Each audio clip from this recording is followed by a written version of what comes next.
reckon we can do this until I get called away. I've got a big concern with this particular control surface here. I've looked at this and looked at this and looked at this, and let me see if I can get this thing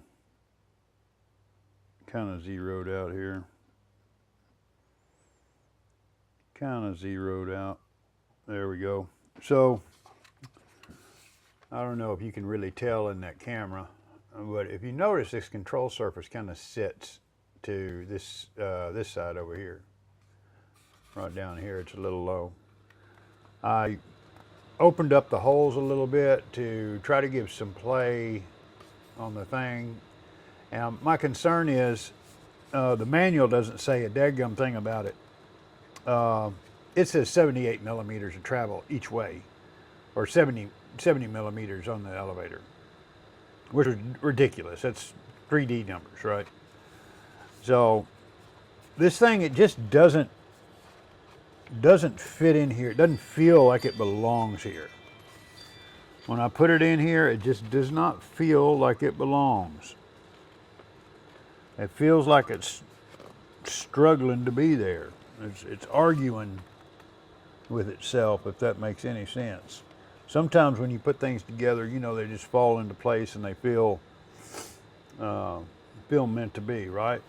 Well, not this thing here. All right, so I'm trying to figure out how I'm going to epoxy this thing in, hold pressure on it this way on the control surface, and that way on the elevator,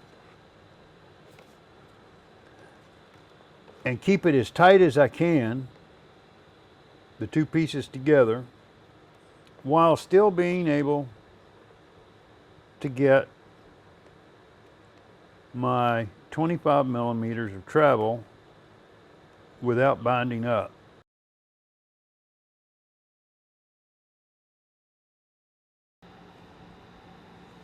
And see, this one here drops in the saddle pretty centered there.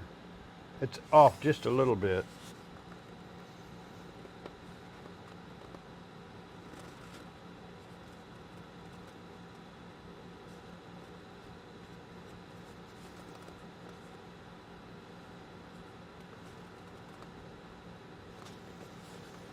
And what I don't want to happen, I don't want a gap any bigger than I need it here. I want it to be as tight as I can possibly get it and still be able to get my throw.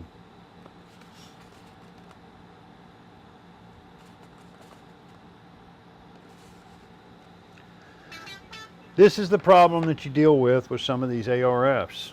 You know, they come out of a factory, you know, they're building, you know, countless numbers of these things. They all look the same to everybody, you know. At the time, they're not covered, you know. And if you're sanding and putting together a bunch of these things, this probably looks pretty good to somebody until you really start looking at it closely, and then you see.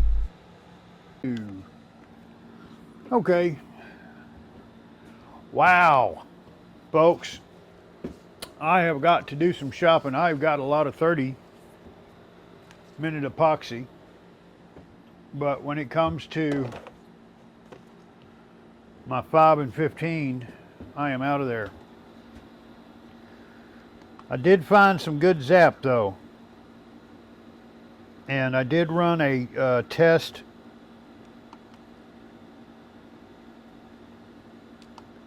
tear. Why will you not tear?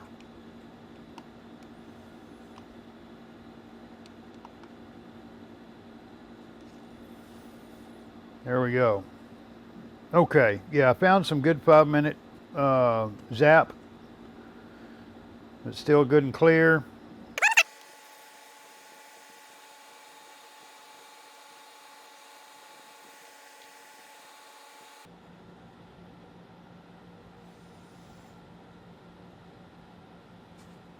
Yeah, good glob in there.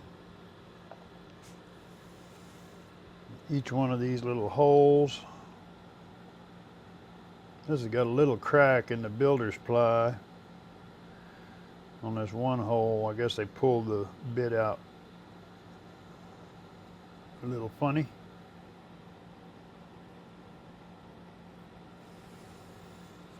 Okay. There goes nothing.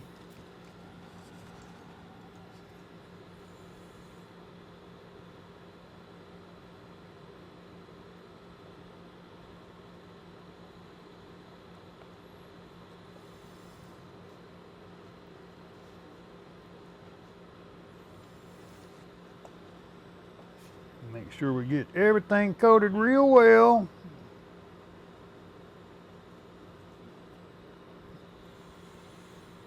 And you know,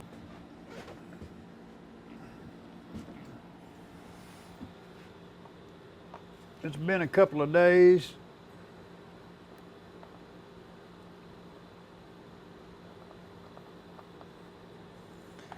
Since I light oiled the hinges. I'm going to put another little shot on there just in case. Try not to hang any glues over the top of anything I don't want to get glue on. There we go. Got 1, 2, and 3.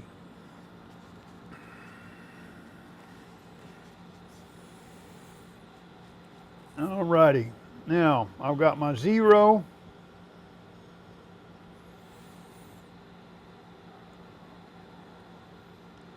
And we want that thing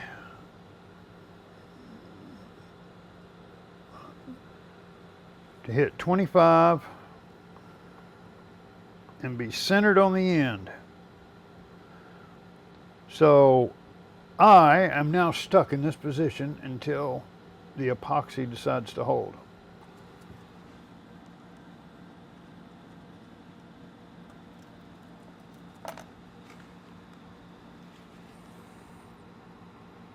That thing looks pretty centered now.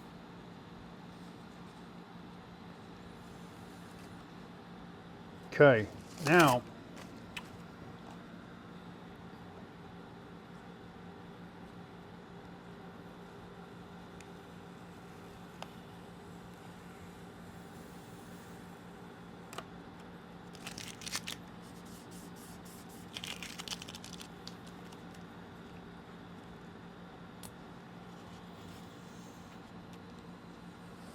I don't like the way that discolored my covering a little bit. I'm sure that will come off, but like I said, on anytime you have a flat surface, a flat paint,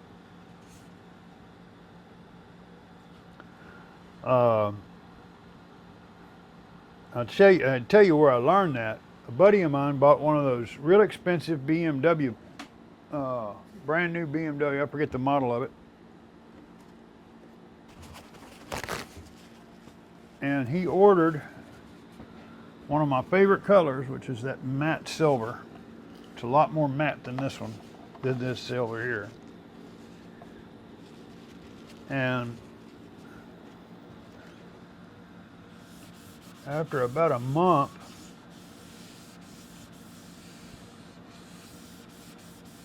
he took it down to have it detailed.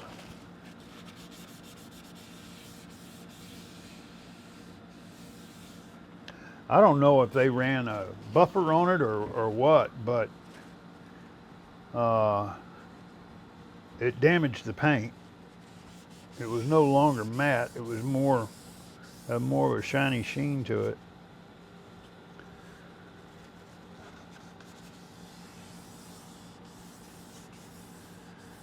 That might be caused by temperature change too there.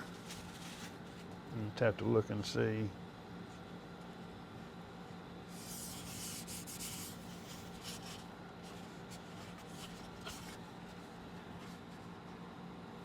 So it is off just a little bit. I don't think you'll be able to tell unless, you know, you're me.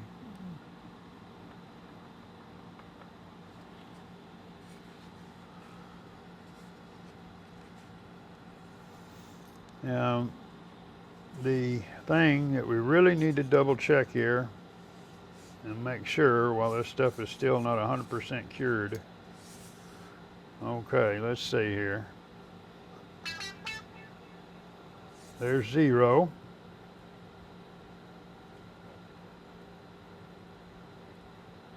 $25. $25. So I gave it 30 and the shrinkage pulled it back in a little bit.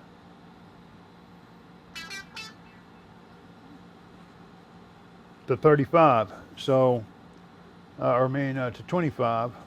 I gave it 30. It took 5 away. So I need to keep that in mind. Sit this down here, and I'm going to let that cure very, very, very well. I need to get me another Michael Jackson. Hee hee. I got a phone call this morning from a guy who goes by Ski. He's 89 years old. I met him when he was in his 70s. He gave me this thing here. That is a Dremel display case. It's dual-sided. It was meant to sit on a counter. It's got a door on the back so you can stock it, and on the front it has the glass, and you can see that it displays all of the different tools there, and behind each one of those tools is a row of holes for inventory of the same stuff. So I mounted that thing on the wall, and I've been using it ever since. Down the bottom it's got a cardboard storage drawer, and then over here, let me move this picture for a second. And I'll tell you why I'm telling you about him here in just a minute. So I went to visit this man in Beaumont, Texas, probably 11 or 12 years ago. And if you see that glass case right there, the one on the bottom, that is a 61 Fitzpatrick. And those are extreme. They're like, if you have an OS engine and a Fitzpatrick, both of the same size next to each other, and you have a Swiss watch and, let's say, a Casio. That's the quality difference in the motors. That thing is just built with so much precision. But anyway, see, he wouldn't sell that thing to me, and I the first time I bought something from that man, I went up there with my trailer, and I probably spent about 6 hours just letting him educate me, because he had all kinds of accolades and everything hanging on the wall over the years of him being in the hobby. And collections, gosh almighty, let me tell you about collections of stuff. So the first time I bought him out, because he was wanting more room in his shop, which was a big detached 2-car garage with a big office on it, and it was probably about 50 yards away from his house. And it took me 4 trips, I think, 3 or 4 trips, from Spring, Texas to Beaumont, which is a little over an hour and a half, I think. And on my last trip, I'm halfway back, he calls me up. He says, "Joe, this is Ski." It's the same way. He says it the same way every time you get him on the phone. "Joe, this is Ski." He goes, "Buddy, you forgot something." And I said, "Man, I know."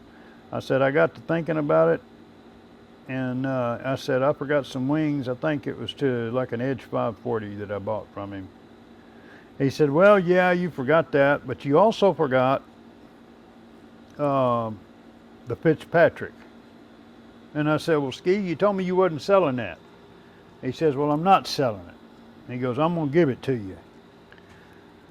And I said, well, Ski, you don't know how much I appreciate that. I said, you know, I'll keep that thing forever, which I have. I've been offered $1,000 for that motor by a guy once, $800 a couple of times, $500, many more than that. And I was getting up this morning and my phone rang and I looked over and it said Ski, which is a abbreviation of his real last name. Some 5 years ago, I guess he was 83, 84 years old. He moved to Dallas with one of his sons, him and his wife. Oh, just to finish that first story, when we hung up, when he called me when I was making that last trip, I drove about 10 more miles, 15 more miles, stopped and got gas, got back on my truck, phone rings and it's him. And I said, hello. He says, Joe, it's Ski. I said, yes, sir. I said, did you see something else I forgot? And he says, no. He goes, no boy just come by here needing some money. He's got to move out of town. And I bought everything he had. It's all electrics.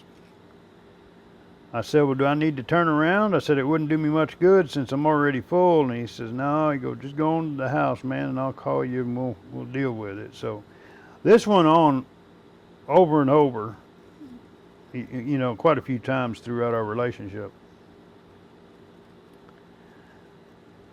And then he got into these old Schwinn Phantom bikes.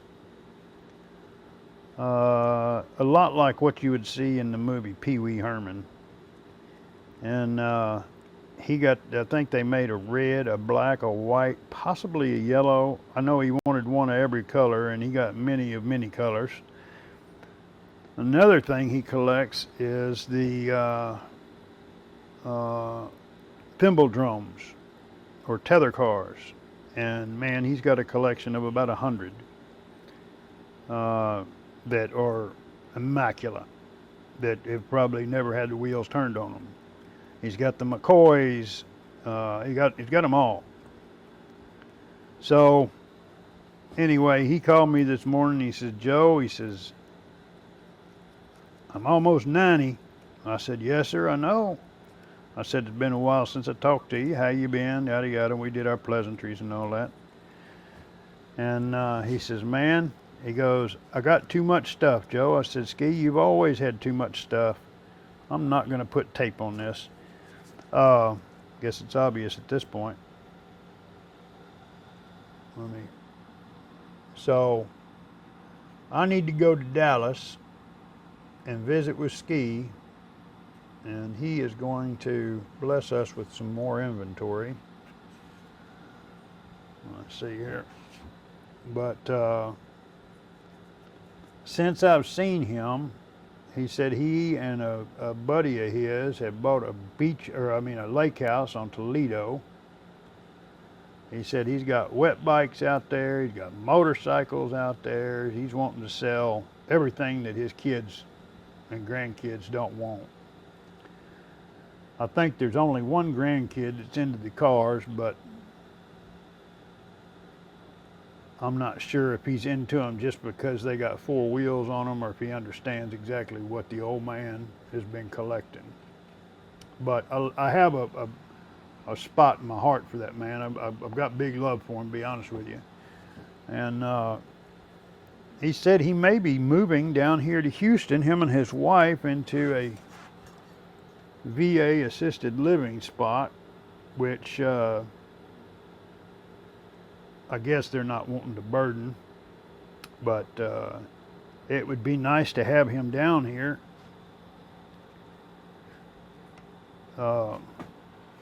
He can't hang in there as long as he could. You know, that cat's been married 70 years, man. And I've got to get with it with this stuff here.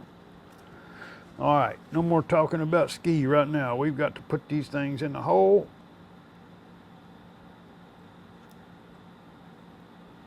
There we go. I'll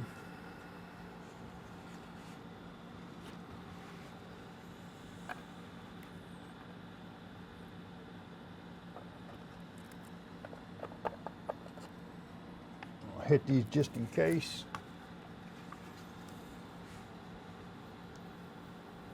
Okay. There is my 0. Get this dadgum thing out of the way. There is my 0.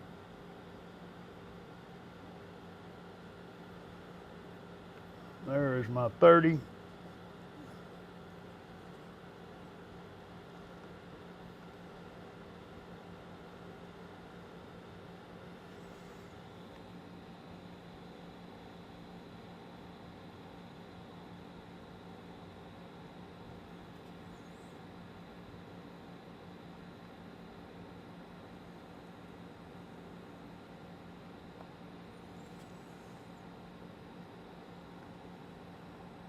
Zero. 30.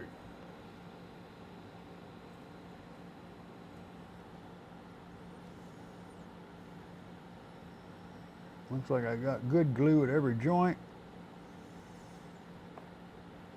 Flush. Got good clearance.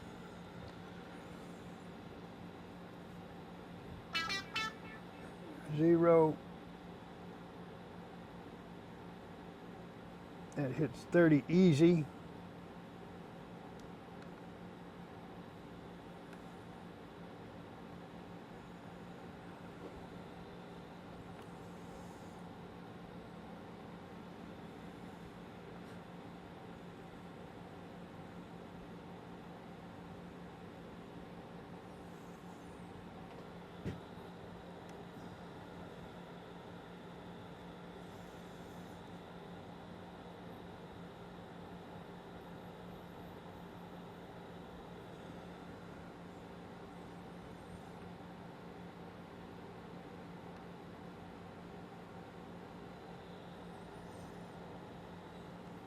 My gap looks good.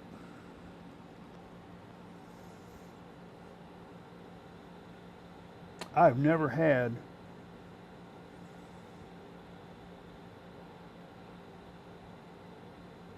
this much concern or trouble putting one of these things on.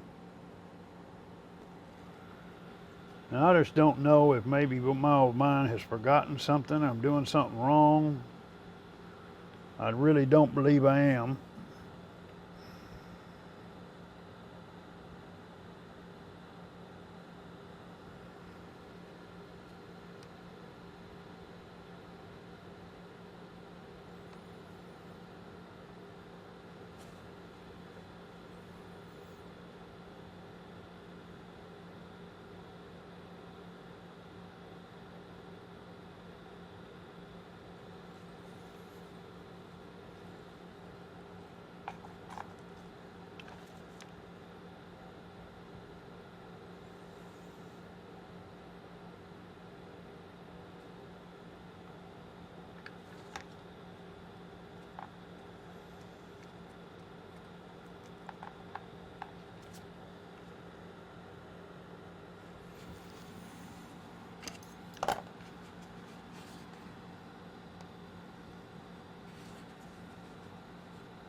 Got a little buildup right here.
Well, if that's not enough to move a P-51 up and down, I don't know what else to do, guys.